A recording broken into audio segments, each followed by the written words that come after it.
summary. Ini adalah rangkuman. The first thing is that Yang pertama adalah the clinical presentation hasil pemeriksaan klinis of the victim collapsing 2 minutes, of the victims collapsing 2 minutes after dari korban yang tidak sadarkan diri dalam waktu sekitar 2 menit setelah alleging the cyanide. Setelah mengkonsumsi minuman yang diduga mengandung sianida. So one is that the clinical presentation is not typical. Adalah bahwa pertama, hasil pemeriksaan klinis tidaklah khas untuk keracunan sianida. And then the second thing, Dan kemudian yang kedua, no postmortem examination. Tidak dilakukan otopsi. Yeah, to rule out a natural cause of death. Tidak dilakukan otopsi untuk dapat mengesampingkan penyebab kematian alami. And the toxicology result is not conclusive for cyanide poisoning.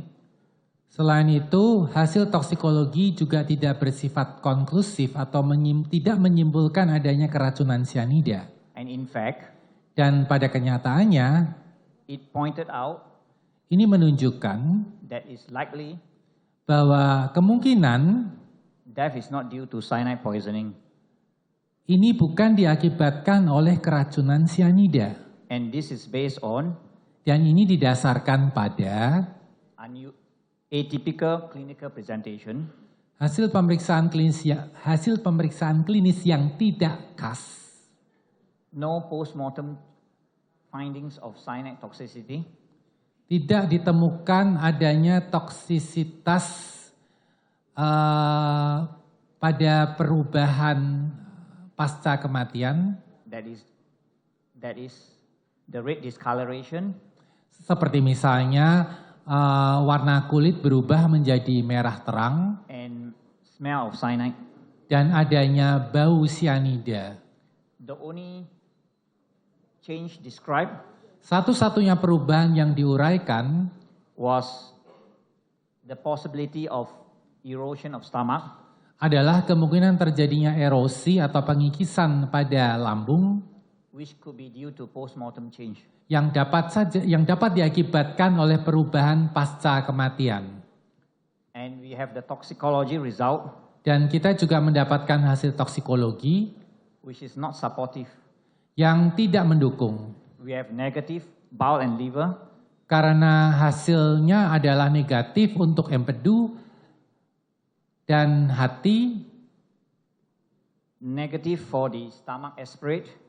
Dan juga negatif untuk cairan lambung. And a low level in the stomach. Dan kadar yang rendah pada lambung. So the conclusion. Jadi kesimpulannya, there was no postmortem examination performed. Tidak ada pemeriksaan pasca kematian yang dilakukan. There was a delay in collection of toxicology specimens. Terjadi penundaan dalam pengumpulan spesimen toksikologi. There is a contradictive toxicology results. Ada hasil toksikologi bersifat kontradiktif.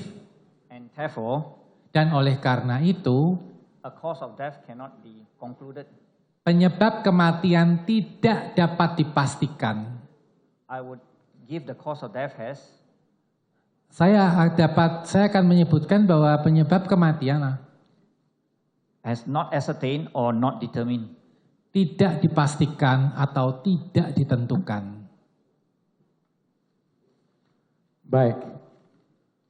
Sebelum saya bertanya lebih lanjut supaya in line dengan konklusinya. Kalau saudara mengatakan tadi tidak bisa dipastikan kematiannya karena sianida, tapi saudara telah menjelaskan tentang hal-hal yang berkaitan dengan ketiadaan sianida di liver, di lambung, dan sebagainya. Maka apakah saudara bisa mengatakan bahwa kematian ini bukan karena sianida? You said that based on your presentation, you said that you cannot, that the cause of death cannot be ascertained, cannot be determined. And you have also earlier mentioned about the negative results of found on bile, liver, and aspirate, and so on. Can you say that, or can you conclude that the death in this case is not caused by cyanide?